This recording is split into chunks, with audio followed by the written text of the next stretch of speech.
Hello കൂട്ടുകാരെ, നമസ്കാരം. പരിപ്പ് കറി വെക്കണ വീഡിയോ ആണേ.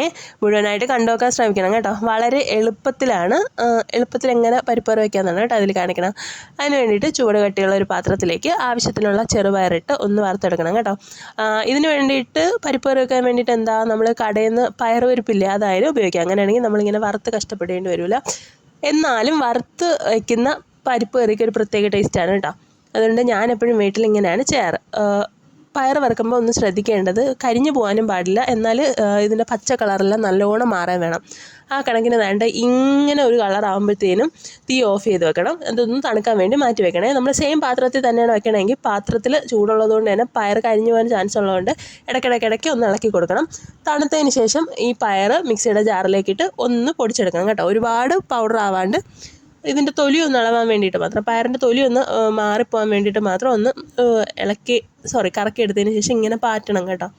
ഇതിൻ്റെ ഈ പൊടിയൊക്കെ ഒന്ന് പോകാൻ വേണ്ടിയിട്ട്. അതിന് ശേഷം ഇതൊരു കുക്കറിലേക്കിട്ട് ആവശ്യത്തിനുള്ള വെള്ളം ഒഴിച്ച് നന്നായിട്ടൊന്ന് വേവിച്ചെടുക്കണം കേട്ടോ. 2 വിസിൽ മതിയാവും.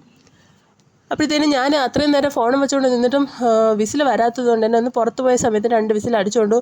വിസിൽ വരുന്ന വീഡിയോ വേണമല്ലോ എന്ന് എഴുതിയിട്ട് അമ്മ അണച്ചു വെച്ചിരുന്ന തീ ഒന്നും കൂടെ കത്തിച്ച് അപ്പോഴത്തേനും ഇതെല്ലാം കൂടി പൊങ്ങി തെറിച്ച് പുറത്തോട്ട് പോയി കേട്ടോ. എനിക്ക് എന്തിൻ്റെ കേടായിരുന്നു, ഇനി ഇത് മുഴുവൻ ഞാൻ വൃത്തിയാക്കേണ്ടേ ആണ് പറയണത്. അമ്മ അപ്പോഴേ പറഞ്ഞു അങ്ങനെ ചെയ്യരുതെന്ന്, പക്ഷേ പറഞ്ഞാൽ കേൾക്കാത്തതിൻ്റെ ഫലമാണ് കേട്ടോ.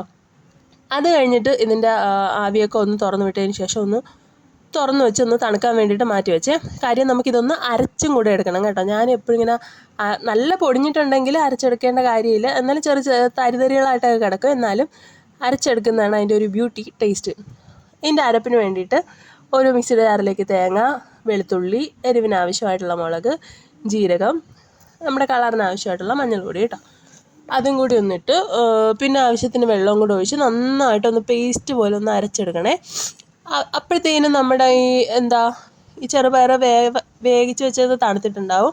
അതും കൂടി ഇതിലേക്ക് ചേർത്ത് അതും ഒന്ന് നന്നായിട്ട് അരച്ചെടുത്തതിന് ശേഷം ഒരു ചീനിച്ചട്ടി അടുപ്പത്ത് വെച്ച് വെളിച്ചെണ്ണ ഒഴിക്കുക, കടുക് പൊട്ടിച്ച് ചെറിയ ഉള്ളിയിട്ട് കരിവേപ്പിലയിട്ട്, വറ്റൽമുളകില്ലാത്തതുകൊണ്ടാണ് അതിനകത്തത്, അതും കൂടി ഇട്ട് ഒന്ന് വറുത്തതിന് ശേഷം ഈ അരച്ച് വെച്ചേക്കുന്ന സംഭവമില്ലേ ഇതിൻ്റെ കൂട്ട് അതിലേക്കൊന്ന് ചേർത്ത് കൊടുത്തിട്ട് ഒരുപാട് തിളച്ച് പോകരുത്, തിളയ്ക്കാണ്ട് നന്നായിട്ടൊന്ന് ചൂടാക്കി എടുക്കണം. അപ്പോഴത്തേക്കും നമ്മുടെ പരിപ്പ് കറി ഇവിടെ റെഡി ആയിട്ടുണ്ടേ.